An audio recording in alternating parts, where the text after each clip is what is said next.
est-ce que ce serait pas le retour des vlogs lecture? Hello tout le monde, j'espère que vous allez bien. Aujourd'hui je vous retrouve dans une vidéo qui vous a plu quand je vous l'ai postée il y a quelques mois. C'est le fameux challenge, j'essaie de lire 100 pages par jour pendant une semaine. Franchement vous l'avez fait un accueil de malade, je suis trop contente. Merci beaucoup. Bon, cette fois j'ai décidé de corser un petit peu plus le challenge puisque je vais lire 200 pages par jour pendant une semaine.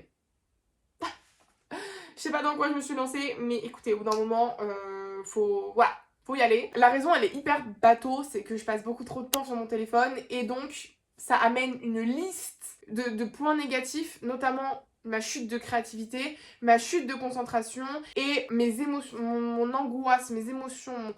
Bref, je suis à fleur de peau en ce moment. J'ai beaucoup de choses dans ma vie là actuellement qui sont en train de se passer, qui m'angoissent énormément. Et forcément, qui plus est, passer du temps sur son tel, ça n'aide pas du tout.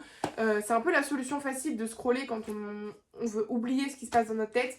Mais il y a des choses bien plus miraculeuses, comme la lecture. Je vais vous présenter tout de suite ma pile à lire pour ce challenge. Le premier livre que je vous présente, c'est Campus Driver, le tome 3, donc Crash Test de C.S. Quill, publié aux éditions pour ma part Hugo Poche. J'avais adoré les deux premiers tomes et donc j'ai bien commencé ce troisième tome puisque j'ai déjà lu pour le moment 158 pages, mais j'ai un petit peu repris ce matin donc ça compte déjà pour ce challenge de lire 200 pages par jour. Ensuite, le deuxième livre et mon objectif aussi dans cette pile à lire, je vous le dis maintenant, c'était de varier les genres pour pas lire que de la romance, que de la fantasy ou que des enquêtes, etc. Donc j'ai mixé les trois. Donc là c'est de la fantasy young adult, c'est 200 d'écume et de glace, le tome 2 de Alexiane Delis, publié aux éditions Michel Lafonpoche. Voilà, enfin... En fait, les poches sont tout aussi beaux que les brochets, donc pourquoi j'allais me casser les fesses à prendre un brochet. Et le dernier livre de cette vidéo, c'est La vérité sur l'affaire Harry Kéber de Joël Dicker, publié aux éditions de Fallois, L'âge d'homme, l'âge d'homme.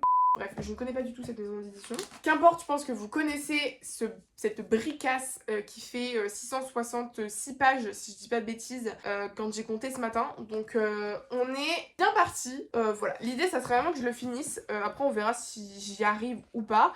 Mais ce serait vraiment trop bien. En plus de ça, c'est quand même une grosse bricasse qui me fait très peur dans ma pile à lire. Et donc, il me donne envie mais je le repousse parce que je prends pas le temps, comme je vous disais, de vraiment me poser pour lire. Et donc j'ai pas envie de commencer un livre en sachant que je vais devoir le lire pendant 3 semaines, vous voyez.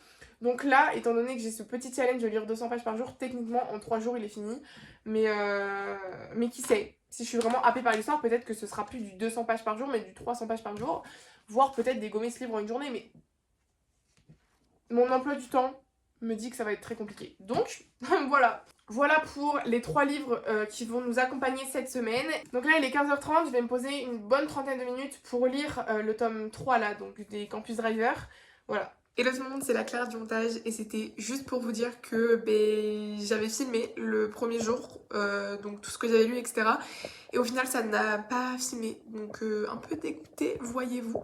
Mais bon, c'est pas grave, du coup c'était juste pour vous dire que vraiment ce premier jour était raté, j'ai lu 46 pages ou 48 pages, quelque chose comme ça.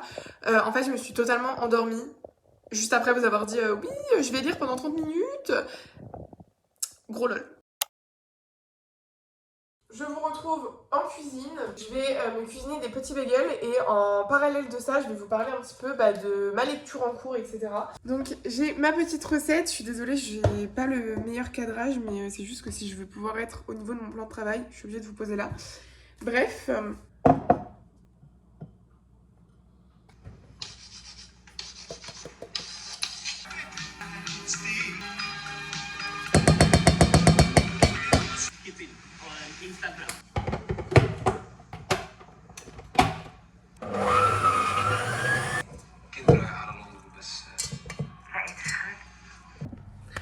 Pendant que mes petits bagels sont au four, je vais vous parler un petit peu de Campus Driver et de ce que je pense pour le moment de ma lecture.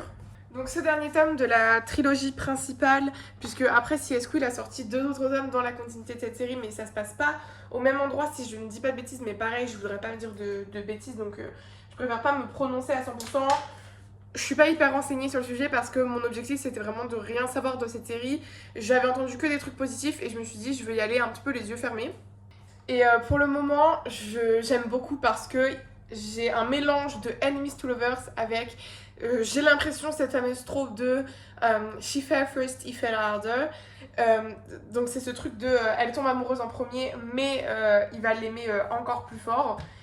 Voilà, j'ai un peu ce sentiment. En plus de ça, Lewis se veut être un peu le mec du groupe qui ne comprend pas comment ses potes ont pu devenir aussi d'aussi gros canards en gros. Et lui, il est en mode moi, les relations sans. Enfin, comment dire, les relations sans lendemain, ça me convient très bien, j'ai pas besoin de plus, etc. Pourquoi j'ai coupé ma tomate comme ça? Moi, je voulais faire des rondelles. En commençant ce dernier tome, j'ai eu un petit peu peur parce que j'ai compris en fait qu'ils cherchaient un remplaçant, enfin des remplaçants pour l'année prochaine, vu qu'ils sont sur leur dernière année d'université. Et franchement, j'étais en mode, s'il vous plaît, ne me parlez pas trop de voiture. Ou alors faites-le bien. Voilà. Parce que je suis trop nulle en voiture, en mécanique, en. Voilà. Genre, les noms des voitures que possèdent les garçons, je suis obligée d'aller voir sur internet à quoi elles ressemblent tellement je m'y connais pas. Enfin, franchement, je suis trop nulle en voiture. Bref, c'est pas d'aujourd'hui. Et en fait, ça fait un peu cet effet à la Fast and Furious. Voilà, où en fait, on tombe amoureux des personnages, on tombe amoureux de leur histoire, on tombe amoureux un petit peu de. Même de leur côté un peu sombre, parce qu'ils sont hyper attachants. Et les Campus Drivers, c'est ça, c'est une grande famille auquel vraiment, au fur et à mesure de tomes, on a vraiment ce sentiment d'en faire de plus en plus partie. Et ça, c'est trop trop cool. Et c'est ça que j'adore dans les Campus Drivers. Et dans ce dernier tome, certes, on parle de voiture, on parle de voilà, mais leur histoire, elle est trop cute. C'est vraiment cette enemies to lovers en mode je suis une femme indépendante et très sûre de moi. Je viens de quitter un milieu très toxique. Voilà, Bref, j'ai dû quitter ma famille et j'ai un passé un peu compliqué. Et d'un autre côté, on a en fait, c'est pas vraiment un bad boy, mais dans le sens où c'est le mec qui est persuadé que il a de quoi se contenter avec ses relations sans lendemain et qu'il a pas besoin de plus. Voilà, jusqu'à ce qu'il rencontre Amy, du coup. Si je prends à contrario le premier tome, donc avec Lane et Lois, je dirais que leur enemies to lovers c'était vraiment enemies dans le sens où les deux avaient un tempérament très très froid. Même si quand ils étaient ensemble, on sentait quand même qu'il y avait ce petit ah, mais même dans les autres tomes, on sent en fait que Lane, il a ce truc où oui, en vrai il est chou et il est pas méchant et il est adorable, mais sur lui, il fait quand même assez froid et assez réservé. Alors que Lewis, on sent vraiment que c'est le petit doudou du groupe. Et que il est trop mignon, enfin franchement j'adore. Mais en tout cas, j'aime trop voir les filles des anciens tomes faire partie de cette famille, un peu comme dans Fast and Furious finalement. En tout cas, je sais pas s'il y a une inspiration, mais moi en tout cas quand je le lis, pour moi c'est eux en fait, voilà. Je suis désolée, je suis pas mal polie, je parle la bouche pleine. Mais voilà pour le moment un petit peu mon avis. Je vous retrouve, il est minuit 20, quelque chose comme ça. Et je viens de terminer Campus Driver, le tome 3. Je vous jure, j'ai failli pleurer. J'ai failli pleurer J'ai pas envie de les quitter en fait. Bref, je vous en ai déjà parlé, mais je trouve vraiment qu'il y a une espèce de famille qui se crée, qui est incroyable.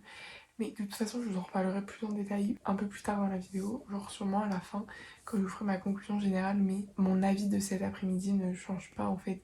J'aime toujours autant. J'ai adoré. Alors, il y a certains comportements où je me suis dit, oh non, c'est tellement red flag, même si ça se veut être une romance mignonne, etc., drôle. Il y a vraiment des trucs où j'ai un peu tiqué, mais ça reste genre un, je sais pas moi, 4,75. Enfin, vraiment, on est à ça du coup de cœur. J'ai adoré.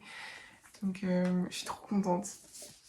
Voilà. J'allais partir sans vous faire mon bilan du nombre de pages lues aujourd'hui. J'ai commencé la journée en étant à la page 178 et je vais finir la journée en étant à la page 534, pardon.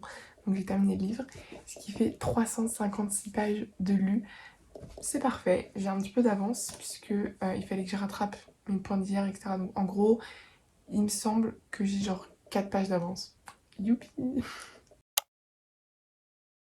Est-il pas temps de commencer un nouveau livre puisque j'ai terminé Campus Driver, c'est le tome 3 hier soir. Oula. J'ai bien envie de me lancer sur de la fantasy, donc je me suis pris 200 d'écume et de glace pour ce matin, enfin pour ces 2 prochains jours. Donc c'est le tome 2. Et ce qui me plaît trop, c'est que j'ai tendance à oublier mes lectures avec le temps. Celui-ci, j'avoue, j'ai pas beaucoup de souvenirs du tome 1. Et du coup, ce qui est cool, c'est qu'ils ont fait un petit résumé du tome 1 avant le début du livre. C'est trop bien. Merci d'avoir fait ça, vous sauvez ma vie. Voilà. Donc bref, c'est parti. Je vais me lancer dans la lecture de ce deuxième tome.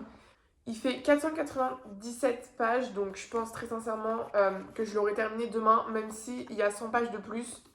Il y a moyen que je le finisse demain.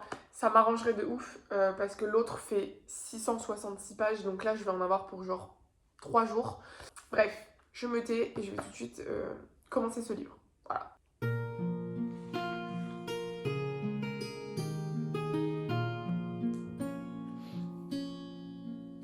Dieu merci, il y avait le résumé parce que je m'en rappelais tellement pas de tout ça. Franchement, merci. Du coup, j'aimerais bien lire 100 pages ce matin et 100 pages ce soir. J'avoue que ce rythme-là de lire 100 pages avant de me coucher, c'est parfait. Ça fait à peu près 1 heure de lecture, donc c'est parfait pour mon objectif de pas avoir d'écran le matin et pas avoir d'écran le soir. En plus, là, il est assez tôt puisque je me suis levée tôt ce matin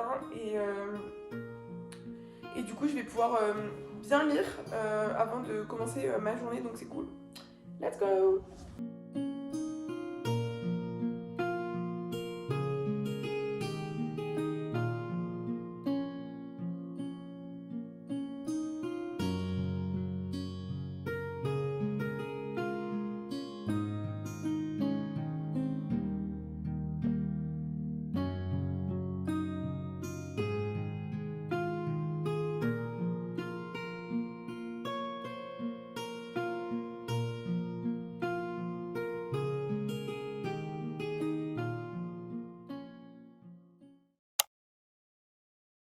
Petit update, jour 4. Hier, je vais vous parler de Sang d'écume et de glace de Alexandre Delis.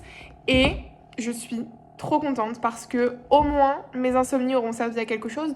Voilà, vous vous demandez pourquoi je dors toute la journée. Oui, parce que je me suis encore endormie hier soir après juste le dernier plan que vous avez eu là. Je me suis encore endormie. Je suis actuellement à la page 312. Il me reste donc 185 pages, si je dis pas de bêtises, pour le terminer. Ce qui veut dire qu'aujourd'hui, je vais le terminer puisque évidemment il faut que je lise mes 200 pages du jour. Et hier, ça veut aussi dire que j'ai lu 301 pages. C'est un truc de ouf, je suis trop choquée. Bref, voilà. J'ai lu en gros 200 pages hier soir dans mon lit. Et encore, je me suis arrêtée à la page 312, mais j'aurais pu continuer encore et encore. Non pas parce que j'étais à fond dans l'histoire, mais parce que j'étais incapable de dormir. Voilà, quand je vous disais que en ce moment c'était un petit peu compliqué, l'anxiété, etc., c'est pas une blague, je dors plus beaucoup. En tout cas, je dors très très mal et du coup, je fais plein de petites siestes tout le temps, c'est insupportable. Bref, passons. Alors, comme pour le premier tome, c'est pas un coup de cœur, c'est pas une lecture incroyable, je vous le dis de but en blanc. Par contre, comme vous pouvez le voir, ça se lit tout seul, c'est vraiment trop cool. Il y a des petits, des espèces de complots familiaux, je sais pas si ça se dit comme ça, bref. Il y a des espèces de complots entre les différentes sortes de sirènes. Et moi, ce que j'aime par-dessus tout, c'est les histoires de sirènes dans leur intégralité. Mais ce que j'aime dans cette histoire-là, c'est que c'est pas des sirènes toutes mignonnes, toutes gentilles. Non, c'est vraiment des sirènes qui font du mal, qui sont méchantes, qui se traitent très mal entre elles d'ailleurs. Et elles ont des pouvoirs et tout. Vraiment, c'est pas la petite sirène, quoi. Ça, j'aime bien, il y a de l'action, c'est cool. C'est un tome 2 qui ne souffre pas du syndrome du tome 2, là. Vous savez, où c'est un tome un peu nul, qui sert à rien. Non, là, vraiment, c'est trop cool, il se passe plein de trucs, voilà. Après, c'est pas une lecture mémorable. Je sais pas comment vous expliquer. Cette série, je la lirai. J'irai jusqu'au bout parce que j'adore les sirènes, parce que j'aime bien les persos, en vrai. Mais juste, il y a beaucoup de personnages, il y a beaucoup de trucs. Voilà, ça reste une fantasy. C'est même une romantasy, j'ai l'impression, sur certains points. Il y a une petite romance qui se trame. Ça, c'est cool. Mais ça reste quand même relativement évasif. Hein. Le principal, c'est pas ça. Hein. Le principal, c'est la fameuse quête d'aller chercher ce qu'il cherche, là. Bref. Et franchement, j'aime beaucoup, c'est ce genre de livre qui se lit tout seul, c'est vraiment très agréable. Comme je vous disais, je suis très très anxieuse en ce moment, donc les livres un peu lourds, un peu compliqués, où il faut suivre, etc., j'ai un peu de mal.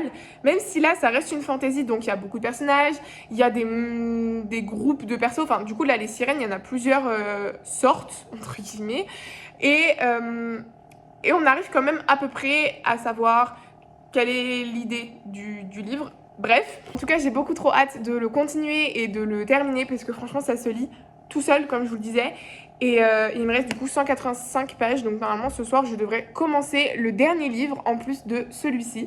Donc franchement je suis trop contente du rythme que j'ai en ce moment parce que hier j'ai quand même lu 300 pages, le jour d'avant 358, un truc comme ça. Attendez, j'ai tout noté dans mon petit carnet, on va regarder ça ensemble. Donc lundi je me suis un peu foirée, j'ai lu que 46 pages, non 48 pages.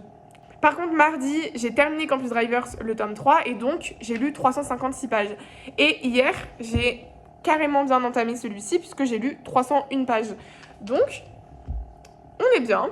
Aujourd'hui, je sais pas du tout si ça va être le même rythme ou pas parce que comme je vous disais, je vais un peu me forcer à sortir, etc. pour reprendre un rythme où je me couche à une heure normale. Où je me couche à une heure normale et je me lève à une heure normale. C'est un peu l'idée.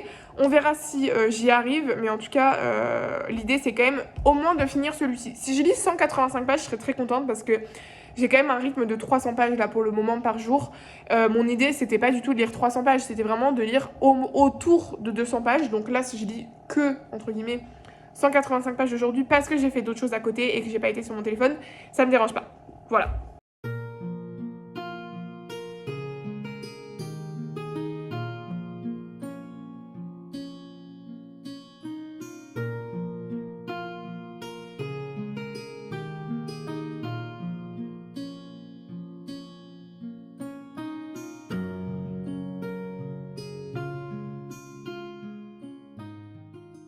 One eternity later. Je pense qu'il est temps de conclure cette vidéo.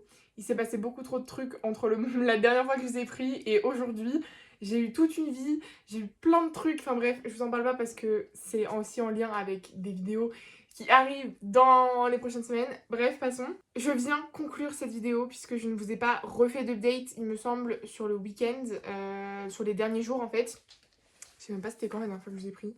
Mais j'ai remis au propre tout mon petit récap. Et donc je sais combien de pages j'ai lu, etc. par jour, par livre, etc. etc. Bref. Tout d'abord, le total de pages lues, c'est 1266.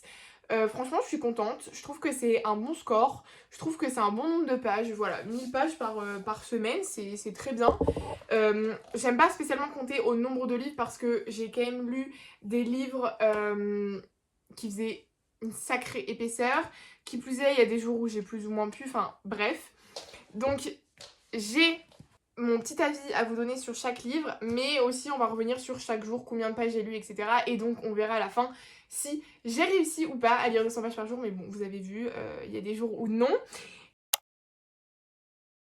Donc le lundi déjà ça commençait pas très bien pour moi puisque j'ai lu 48 pages de Campus Driver le tome 3, voilà. Quelle pépite. Le mardi, j'ai continué Campus Driver et je l'ai même terminé puisque j'ai lu 356 pages. Autant vous dire que là, j'avais bien rattrapé mon lundi où j'avais pas pu lire. Ensuite, le mercredi, pareil, j'avais bien lu, j'étais bien lancée. Et là, cette fois, j'ai lu 200 d'écume et de glace. Et là, je ne l'ai pas terminé pour quelle raison exactement ? Je ne sais pas. Ah oui, parce que je devais me lever tôt le lendemain matin et du coup je voulais pas faire juste que lire et me coucher à une heure pas possible. Donc voilà, mais pareil, j'avais bien avancé et j'étais trop contente. Le jeudi, j'ai donc continué 200 d'écume et de glace le tome 2. J'avais lu 50 pages, donc là j'avais pas réussi cet objectif de lire 50 pages par jour. Et si on reprend les 300 pages de la veille, eh bien on n'est toujours pas à 200. Donc ce jour-là, fail. Vendredi, pareil, j'étais à ça d'arriver à lire mes 200 pages, mais j'en ai lu que 157. Donc j'ai pu continuer 200 d'écume et de glace, où j'ai lu 33 pages. Et j'ai commencé en livre audio La vérité sur l'affaire Eric Hébert, où là j'ai lu 124 pages. Enfin, j'ai écouté 124 pages, puisque j'ai quasiment pas lu ce livre, je vous expliquerai un peu plus tard. Le samedi, j'ai continué à écouter cette pépite. Franchement, j'ai trop hâte de vous donner mon avis, c'est incroyable. Et le dimanche, là cette fois j'ai fait un mix des deux, donc j'ai terminé 200 d'écume et de glace en lisant 102 pages. Et j'ai également lu 102 pages de La vérité sur l'affaire Eric Hébert. Voilà, sans faire exprès, j'avais lu 204 pages donc. Et le samedi 150, je sais plus si je vous l'ai dit, bref. Ce qui nous fait un total de 1266 pages. Et si on remet les pendules à l'heure, je suis un petit peu loin de mon objectif de lire 200 pages par jour. Cependant, je trouve quand même que j'ai réussi. Maintenant, si je dois donner un peu ma moyenne de pages par jour, je pense que ça reste quand même 100, 150. Voilà, après je trouve que j'ai quand même dû un peu me forcer. J'ai pas spécialement kiffé du coup pour certaines fois. Alors quand j'ai lu 300 pages, c'est que souvent j'étais lancée et je pouvais plus m'arrêter. Mais quand je suis autour de 100 pages, enfin dans les 204, 150, etc. Là c'est souvent que ouais, j'ai eu du mal à me lancer, j'ai eu du mal à y retourner. Et donc ça c'est un petit peu négatif pour moi et j'ai même l'impression que j'ai eu ce truc de il faut que j'aille lire et donc derrière les semaines qui ont suivi j'ai eu beaucoup plus de mal à lire. D'ailleurs je n'ai pas terminé La vérité sur l'affaire Harry Kéber dans cette semaine où je lis 200 pages par jour. Je l'ai terminé la semaine d'après, non même pas, je l'ai terminé genre le 4 août, voilà, donc une semaine après. Voilà. Il me restait pas grand chose, hein. Il me restait je dirais ouais 200 pages peut-être. Donc voilà, après oui j'ai fait du babysitting, j'ai commencé à travailler, voilà, ça, plus ça, plus ça, plus ça, fait que j'ai pas spécialement pris le temps de lire non plus, mais voilà, le matin, j'écoutais mon livre audio, enfin... Bref, je vais vous donner mon avis sur toutes ces lectures. Je suis hyper contente de ma semaine parce que j'ai eu que des bonnes lectures, franchement, ça m'a vraiment aidé aussi dans ce challenge. Premier livre que j'ai terminé dans cette vidéo, c'est Campus Drivers, le tome 3. C'est pour moi le dernier tome de la trilogie principale. Les deux derniers tomes, pour moi, c'est autre chose. C'est une autre histoire. Voilà, ça se passe même pas au même endroit, donc voilà. Bref, pour vous donner mon avis, même si je vous l'ai déjà un petit peu donné tout au long de la vidéo, j'ai adoré ce livre, franchement je vous le recommande à 200%. J'ai adoré la romance qui me faisait très peur au début parce que je suis pas très mécanique, tout ci tout ça, et au final l'autrice a réussi à me captiver par cette histoire de passé un peu compliqué et en même temps... je sais pas comment vous expliquer à quel point cette relation était belle. Euh, Ils étaient vraiment l'un pour l'autre et il y avait ce côté où euh, ils étaient tous les deux très indépendants, ils ne souhaitaient pas de relation tous les deux et pourtant, voilà, l'amour frappe parfois quand on ne s'y attend le moins et du coup, ce livre c'était une belle ode à l'amour et à ceux qui peut-être des fois n'y croyaient plus ou alors ne croyaient tout simplement plus à la vie et avaient l'impression qu'ils étaient voués à faire des choses pas très folles jusqu'à jusqu'à la fin de leur vie, donc c'est trop cool. Ensuite, dans cette vidéo, dans cette semaine, j'ai terminé 200 d'écumées de glace, le tome 2. Alors là, c'était une très bonne lecture, mais je l'ai noté 3 étoiles. Vous allez me dire, bah, une très bonne lecture, 3 étoiles, c'est pas foufou. En fait, c'est une saga que j'aime beaucoup. Je lirai la suite, même si j'ai un peu lu en diagonale. C'est un peu paradoxal ce que je raconte parce que pour moi lire en diagonale c'est quand même assez péjoratif, c'est que soit on s'ennuie dans l'histoire, soit voilà ça nous hype pas suffisamment pour qu'on ait envie d'y retourner, qu'on lise vraiment, qu'on s'intéresse à tout. Et c'est pas tant ça en fait, c'est plutôt que ce livre il parle de sirènes, il parle de complots familiaux, je sais pas si ça se dit, bref. Il y a tout ce truc et c'est vraiment ce point positif des sirènes que j'aime. C'est pas des sirènes gentilles. Et ça, je vous l'ai déjà dit, mais les sirènes gentilles, toutes mimi, à la Strawberry Moon, je sais pas si vous voyez ce que je veux dire, mais voilà. Bref, j'adore les sirènes. Vous pouvez m'en faire lire à volonté, il n'y a pas de problème. D'ailleurs, n'hésitez pas à me dire en commentaire si vous avez des recommandations sur des livres avec des sirènes. Je serais grave intriguée, mais voilà, du coup, des réécritures, par exemple, un peu de la petite sirène, des trucs comme ça, même si elles sont pas forcément méchantes, j'aime aussi hein, quand elles sont toutes mignonnes et tout ça, mais j'ai vraiment aimé qu'ils reprennent le vrai mythe. D'ailleurs, c'est drôle que le personnage principal s'appelle Perséphone, parce que si vous êtes un petit peu familier avec toutes ces histoires de sirènes, Perséphone, c'est un petit peu la queen dans le domaine, voilà. Donc c'est trop bien, je vous recommande. Après, ça manque un petit peu de quelque chose, je trouve, dans cette série. Ce qui me permet de continuer et de lire la suite, c'est cette intrigue qui ne s'arrête pas et qui... ça s'enchaîne, il y a toujours plein de trucs qui se passent, c'est trop cool. Dans le tome 1, elle découvre un peu toute cette nouvelle vie parce qu'elle n'est pas du tout au courant que c'est une sirène. Voilà. D'ailleurs, à chaque fois, je vous fais pas spécialement de résumé, mais parce que je sais très mal résumer, ça serait très long. Et aussi parce que je trouve que Internet le fait mieux que moi, donc n'hésitez pas. Et aussi parce que je pars du principe que des fois, juste avec la vie de quelqu'un, on peut avoir envie d'y aller sans spécialement vouloir savoir de quoi ça parle. Là, je peux juste vous dire que ça parle de sirène, que dans le tome 1, elle découvre en fait que ses parents lui ont menti et que, en fait, l'eau et elle, il y a toujours eu cette attirance et peut-être parce que, au final, sa vraie nature, elle n'est pas sur Terre. Voilà. Et dans le tome 2, on a tout ce truc à la suite de ce qui arrive à la fin du tome 1 qui nous donne envie aussi de lire la suite. Là, je sais même plus comment se termine ce tome 3, mais je sais que j'avais été un petit peu sur les fesses aussi, j'avais envie d'y retourner, et donc ça, c'est toujours aussi cool. Voilà. J'ai relu les dernières lignes et je sais pourquoi j'ai envie d'y retourner, parce que j'aime trop les personnages. Je trouve qu'il y a ce truc là qui les lie tous entre eux et j'adore. Donc franchement, même si c'est pas The Saga, je trouve que quand même elle a des points positifs, elle parle de sujets que j'aime beaucoup, donc c'est... Voilà, j'adore les sirènes. Et le dernier livre de cette vidéo, et pas des moindres, là je ne vous en ai pas du tout parlé il me semble, c'est La vérité sur l'affaire Harry Kéber de Joël Dicker. Une minute de silence pour ce livre s'il vous plaît. Donc je l'ai écouté en livre audio et franchement j'ai adoré. J'ai adoré le livre audio, l'immersion elle est incroyable.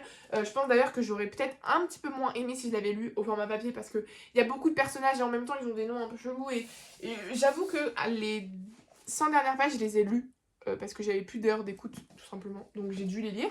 Mais qu'est-ce que j'ai kiffé, c'était incroyable. Dans ce livre on suit Marcus Goldman qui est ami avec le célèbre auteur Harry Kéber. Voilà. Et Harry Kéber va se retrouver accusé du meurtre de la petite Nola qui, au moment des faits, avait 15 ans. Voilà. Et soi-disant qu'il aurait eu une liaison avec cette jeune fille. Et en fait, tout est incroyable. Et j'ai aussi beaucoup aimé ce point de vue sur la différence d'âge, en fait. Moi qui me choque énormément, je ne comprends pas comment à 30 ans, je sais même pas il avait quel âge, 30 ou 35 ans, il avait 30 ou 35 ans et il est tombé amoureux d'une jeune fille qui avait 15 ans, et pour moi c'est inconcevable, je comprends pas en fait comment c'est possible. Tout le livre, tous les chapitres, tout en fait est fait pour vous retourner le cerveau. Chaque chapitre, j'ai l'impression qu'il y a un nouveau suspect, chaque truc, voilà, bref. Et j'ai aussi aimé le fait que des fois on se trompe en fait. Des fois on accuse des mauvaises personnes, et même quand on refait l'enquête, on réaccuse de nouvelles mauvaises personnes. Et bref, je vous laisse le lire. J'ai envie de lire tous les livres de Joël Dicker maintenant. C'est une addiction, je pense, très, très sincèrement. En tout cas, je vous recommande 1000 fois ce livre. C'est une pépite. L'écriture est incroyable. Tout vous retourne le cerveau. Des fois, vraiment, j'étais en mode... J'arrêtais tout et j'étais en mode... Donc voilà, sur ce, eh bien, j'espère que cette vidéo vous a plu, j'espère que mon petit retour sur YouTube va vous plaire, j'espère que la nouvelle un peu manière de monter, etc. vous plaît. J'essaie vraiment de faire du contenu plus qualité que quantité. Ça c'est primordial pour moi, je peux pas vous sortir quelque chose de bâclé sous prétexte qu'il faut que je sorte une vidéo dans la semaine. Et j'ai vraiment trop hâte de revenir parce que vous me manquez, je suis pas revenue depuis le mois de mai, c'est énorme. À l'heure où je tourne, on est encore début août, donc voilà, mais je suis trop contente, franchement, le montage, tout ça, reprendre, ça m'avait trop manqué. Voilà, en tout cas, je vous embrasse très fort, je vous remercie d'être là, voilà. N'oubliez pas de vous abonner, ça me fait trop plaisir. Si vous voulez ne rater aucune de mes vidéos, n'oubliez pas de mettre la petite cloche, vous recevrez une notification. Et voilà, je sais pas quoi vous dire de plus à part de liker aussi si ça vous a plu. Et n'oubliez pas de laisser un petit commentaire aussi, ça fait plaisir, ça fait un peu fonctionner l'algorithme. Et plus on est nombreux, plus il y a de projets qui peuvent se créer. Et donc c'est trop cool. Voilà. Gros bisous!